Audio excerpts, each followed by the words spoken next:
Ok, on va vous laisser donc vous prononcer là-dessus. Oui. Bon, écoutez, je vais vous raconter une anecdote. Quand j'ai été arrêté en 1994, à la suite des événements du 16 février, nous avons été libérés avec le président Abdoulaye Wade à la suite d'une grève de la faim. Nous avons été incarcérés pendant environ 5 mois. Après, quand on est sorti, je marchais dans la rue et j'entends quelqu'un m'interpeller. Habib, Habib, Habib. Je m'arrête. Il dit, mais vous ne reconnaissez pas? Je dis non. Il me dit, mais je faisais partie des policiers qui vous ont arrêté. Ah, je dis, bon, vous au moins, je vous ai rencontré aujourd'hui. Vraiment, je vous demande, je vous supplie de m'expliquer pourquoi j'ai été arrêté. Parce que jusqu'à présent, je ne sais pas pourquoi j'ai été arrêté. Il me dit, Habib, ne te fatigue pas. C'est simplement pour des raisons politiques. Et là où nous sommes actuellement, si on me téléphone pour me demander encore de t'arrêter, je t'arrête. Voilà. Donc le phénomène Ousmane Sonko, quoi qu'on puisse dire, c'est un problème politique. On ne peut pas le nier. Et comme nous partageons l'opposition, nous sommes ensemble dans le front. Ensuite, nous sommes tous des anarches avec Ousmane Sonko. Et je sais ce que les régimes ont toujours contre les énarques qui font la politique. Le système ne l'a jamais accepté. Moi, ça m'a valu la prison. Lui, il a été radié. Et aujourd'hui, il est menacé. Ensuite, c'est un voisin, j'habite Kergorgui, on est là à 100 mètres de distance. Donc, comme l'a dit tout à l'heure le Mamadou Diop Decroix, nous avons le droit et l'obligation de venir le soutenir. Parce qu'au-delà de sa personne, c'est la démocratie sénégalaise qui est menacée. Et si la démocratie est menacée, étant un système très fragile, les citoyens, les leaders politiques qui se considèrent comme des démocrates ont l'obligation de se lever pour défendre cette démocratie. Malheureusement, de l'autre côté du pouvoir, on ne semble pas très bien le comprendre parce que nous n'avons pas besoin de cette situation. Aujourd'hui, on a la Covid. Les Sénégalais sont en train de mourir. Aujourd'hui, on est en train de perdre des milliers d'emplois dans ce pays. Aujourd'hui, vous allez à Ndiatimar, Guédiawaye, etc., dans les villages les plus reculés, l'économie est presque à terre, ça ne fonctionne plus. Pourquoi diantre veulent-ils nous mettre un problème qui n'en est pas un? Et je crois que s'ils étaient intelligents, compte tenu de la situation, ils n'allaient pas agir de la sorte. Mais c'est un combat que nous mènerons toujours, on l'a toujours mené, nous continuerons de le mener pour que les libertés continuent de s'exprimer au Sénégal et pour que la démocratie soit renforcée et consolidée.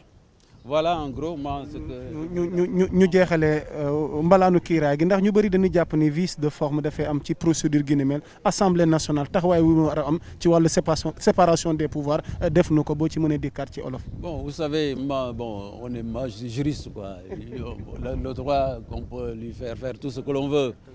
Là n'est pas le problème. Et on a beau épiloguer sur les procédures, etc. ci wolof rek ñi lay teewul. Ah bon, d'accord. Je dis, on a beau épiloguer sur les procédures et consorts, ils ont la majorité à l'Assemblée nationale, ils font ce qu'ils veulent. Retenez tout simplement, et c'est plus simple, que le problème est un problème politique.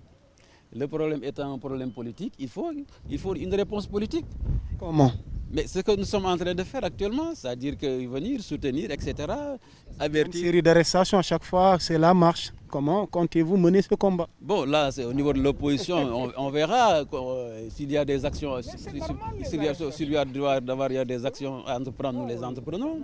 Hein?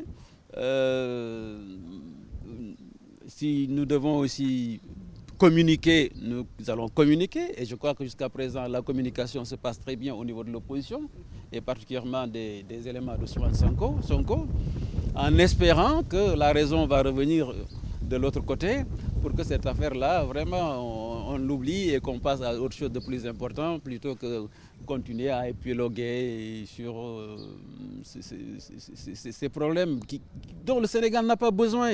On n'a pas besoin de cela, voilà. Donc moi je suis pas député, hein, bon. tënkal nu ko rek balaa nu laa wooyee rek nga tënkal nu ko ci wolof balaa ñu laa yooyee. waaw dama wax ne sànq li ma wax ci wolof ma waxaat ko ci nasaraan ci tubaab wax ko ci wolof pour wan rek lii li tax xam ne ni mu mel ma ne ñun bu ñu jàppee man jàpp nañ ma 1994 ci affaire événement policier yi ma ñu téye ba grève de faim génn ñu ma dem ci tali bi di dox rek benn policier woo ma xameewu ma ko sax. Habib ma taxaw mu ñëw ne ma xamee nga ma ne ko déedéet mu ne man ci ñi la jàppoon laa bokk ma ne ko ah oui ma ne ko waa léegi comme yow yàlla def na ñu daje dama bëgg na nga leeral ma lan moo taxoon ñu jàpp ma parce que man ba léegi xaw ma tax lu ñu jàpp ma ak xaw ma sax nu ñu ma génnee mu ne ma yëf yi daal simple na politique dong la politique do leneen mu ne ma fii nga taxaw nii buñ ma woowaatoon ne naa la jàpp léegi ma jàppaat la yóbbu politique dong. kon yëfu Ousmane Sonko yi du dara lu may politique bon mais Ousmane yàlla dafa def ñu bokk lu bëri ñoo bokk opposition bi parce que ñu ngi ci front de résistance nationale ensuite li ma wax parce que ñun ay énarque lañu tey dañu génne ENAM te xam naa li nga xam ne nguur moom lay teg bët ñi nga xam ne ñi ngi génne ENAM te bëgg du ci dugg ci politique mos leen koo pardonné man looloo tax ñu yóbbu ma police ñu yóbbu ma kaso. Ousmane Sonko ñu dàq ko moo tax doo gis énarque yi toujours ñuy yëngatu ci waa affaire politique mais loolu war nañ cee génn amul sens un cadre doit s'exprimer politiquement war a wax li mu xalaat ci réew mi bu loolu wooyee maa ngi moom ñoo dëkk parce que maa ngi fii kër góor gi laa dëkk suñu kër yi soriante wuñu mais bu loolu wooyee sax boo weesoo Ousmane Sonko ci boppam ñun suñ taxawaay mooy démocratie dëgër ci réew mi sax fi dëgër fi parce que bu dee ku jóg rek yëngatu ñu ne opposition lu bokk ñu faagaagal ko bu yàggee danañ dem ba réew mi sax kenn xamul lan lay niroo te ay nag du yem ci bopp borom ñëpp bëgg jàmm réew mi sonn nañu mbas maa ngi fii bis bu jot mu yóbbu ay bakkan boo demee xale yi ñu ngi leen dàq seen emploi tëj nañu entreprise yi nit ñi amul ñu lekk boo demee fii ñetti mbaar Guédiawaye dans la banlieue am na ñoo xam ne bu ñu yeewoo sax amul ñaar fukk ñu jëndee mburu ñu ndekkee boo demee ci dëkk àll kaw yi tëj nañ marché luuma yi kenn amatul loo jaay waaw duñ jublu ci loolu jéem koo régler ñuy fab li nga xam ne li amul bopp amul geen n'est-ce pas di ko teg ci loosu ki nga xam ne kilifa la ci réew mi doom la ci réew mi am na lu mu fi tekki te loo xam ne du ñu jëmale kanam benn yoon lu may indi insécurité ci réew mi indi fi musiba indi fi xuloo indi fi dañute bopp dugal kaso et cetera te fa muy mujj kenn xamu ko terrorisme baa ngi nii wër Sénégal gis ngeen fi barki démb ñu naan jàpp nañ fi xaw ma lan el Sénégal yi yooyu yëpp di menace pour la sécurité de ce pays gis ngeen li nekk ñi ngi wax ne ñi ngi jagase booru kaay terroristes yi ñi ngi wax sax ndax Sénégal duñ ko dugal ci G5 Sahel et cetera waaw buñ tollee ci yu mel noonu yëpp nga nekk njiitum réew yàlla nag daf laa war a may kattan ak xel moo xam ne bi ay détails yu mel nii doo ci dugg ba réew mi di nasaxaay nit ñi dañ delloo si seen i xel soxla wuñ ko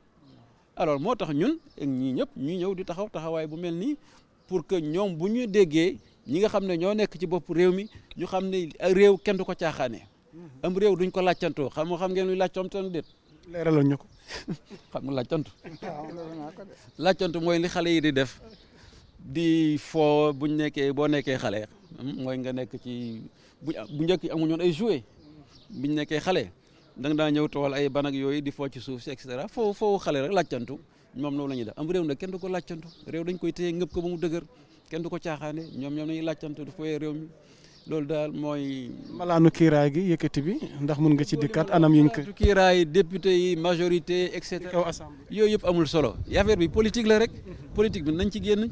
voilà c'est tout jërëjëf kon mbokk